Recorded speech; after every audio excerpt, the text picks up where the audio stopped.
Halo guys, hari ini gue mau nge-review dan modding mouse Deluxe M800. Di video ini gue bakal nge-review singkat mouse-nya, terus setelah itu gue bakal mod. Sebelum video ini gue mau kasih tahu kalau gue nggak disponsor dan gue menggunakan uang gue sendiri. Jadi akan sangat membantu jika kalian memencet tombol like dan subscribe. Memulai dari unboxingnya, kita dapat mouse-nya, mouse fit-nya, dan kabel USB Type-C paracord sepanjang 140 cm. Mouse-nya gue memilih untuk membeli model yang sensornya PAW3335. Right off the bat, gue langsung menemukan satu masalah, yaitu mouse fit-nya kurang baik. Ini kalian bisa lihat comparison-nya dengan yang lama dan setelah gue upgrade. Bedanya cukup signifikan.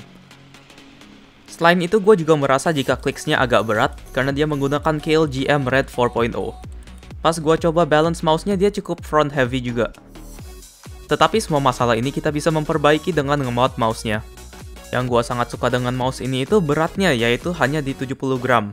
Pas gua buka, gua juga lihat build construction-nya yang banyak support dan material eksesifnya. Ini kita bisa lepas untuk weight reduction. Software-nya cukup simple, bisa kita ganti lighting RGB-nya, DPI, dan menambah macro. DPI-nya support sampai yang 16.000. Kualitas mouse clicks-nya gua juga sangat suka, free travel-nya dikit dan minim side wobble. Tapi kayak tadi gua bilang, switch-nya yang dia gunakan agak berat. Dari sisi bentuknya dia mirip dengan Viper Mini, tapi agak lebih panjang dikit.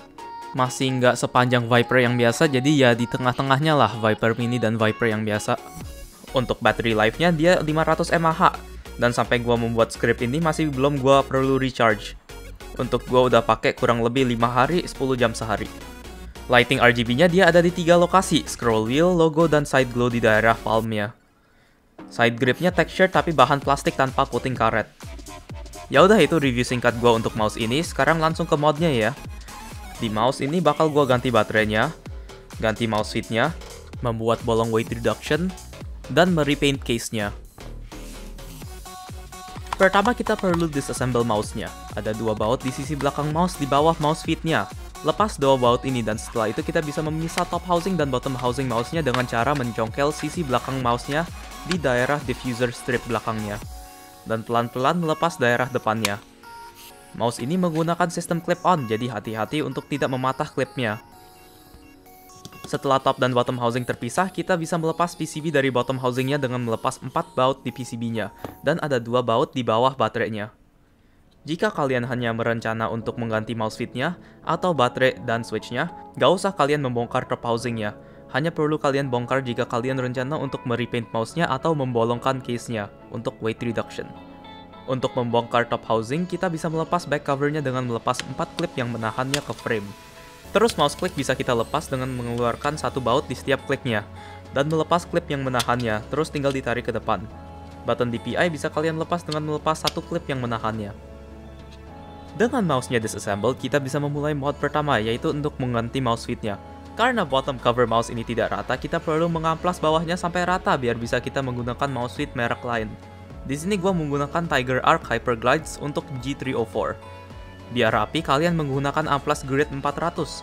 Terus setelah itu turunkan gridnya ke yang 1000, lalu ke yang 2000 untuk menghaluskannya. Setelah mod ini, kita bisa melakukan weight reduction mod. Di bawah baterainya ada 1 piece plastik yang kita nggak usah pakai. Terus bottom housingnya bisa kita bolongkan. Gunakan foto ini sebagai reference. Terus frame-nya bisa kita potong-potong di daerah yang nggak ada bolong baut atau klip. Supportnya di frame-nya juga agak kelebihan, jadi kita bisa memotong beberapa dari situ. Di bottom housingnya, gua memotong daerah 2 bolong bautnya karena mouse ini cukup secure dengan hanya klipnya, dan tidak terlalu perlu 2 baut itu. Sebelum gua mulai memotong bottom case-nya, gua memasang mouse fit dulu, agar dia ngepas dengan mouse fit bolongnya. Di unit gua bolongin klik atau back covernya, karena gua udah pernah lihat Viper Mini yang dibolong-bolongin, terus gua nggak suka how it looks. Emang personal preference sih. Pas membuat bolong, selalu ingat untuk tidak melepas atau memotong klip, atau bolong baut untuk back cover dan case-nya. Next, kita bisa mengganti baterainya. Dia menggunakan LiPo 3-pin 3,7 volt, tapi konektornya nggak sama dengan yang gua beli. Jadi gua perlu solder konektor originalnya. Baterai yang gue pakai itu 210 mAh, 3,7 volt. Nanti linknya gue taruh di deskripsi. Untuk memperbaiki balance mouse-nya, Gua menempel baterainya ke back cover mouse-nya agar nggak terlalu front heavy mouse-nya. Mod terakhir yang gua lakukan itu repaint case-nya. Gua memilih untuk merepaint case-nya dengan warna chameleon atau cat bunglon. Untuk mendapatkan finish begini, gua perlu mengamplas parts-nya dulu. Lalu menggunakan primer plastik dan coat epoxy. Terus baru kita pasang coat hitam glossy-nya. Setelah coat hitam glossy rata, baru kita pasang cat bunglonnya. Untuk finishnya gue menggunakan yang glossy, karena kalau pakai paint finish yang matte lebih susah ngurusnya, karena bakal lebih cepat kotor kena keringat. Sedangkan dengan surface glossy, keringat tidak menempel dan tinggal dilap. Ya udah, itu semua modnya. Setelah mod ini kita berhasil merendahkan berat mouse-nya dari 70 gram ke 52 gram. Sebenarnya bisa lebih enteng lagi, tapi saya masih kurang di daerah weight reduction-nya. Bisa lebih banyak part plastik yang dipotong. Ya udah, ini akhir videonya guys. Gua udah cukup puas dengan hasil modifnya dan saya harap kalian juga enjoy videonya. Jangan lupa like dan subscribe dan hit tombol bell biar gak ketinggalan pas gua upload. Kalau ada pertanyaan tinggal ditinggalin di komen atau juga bisa ke server Discord kami. Thank you for watching and see you in the next video. Bye bye.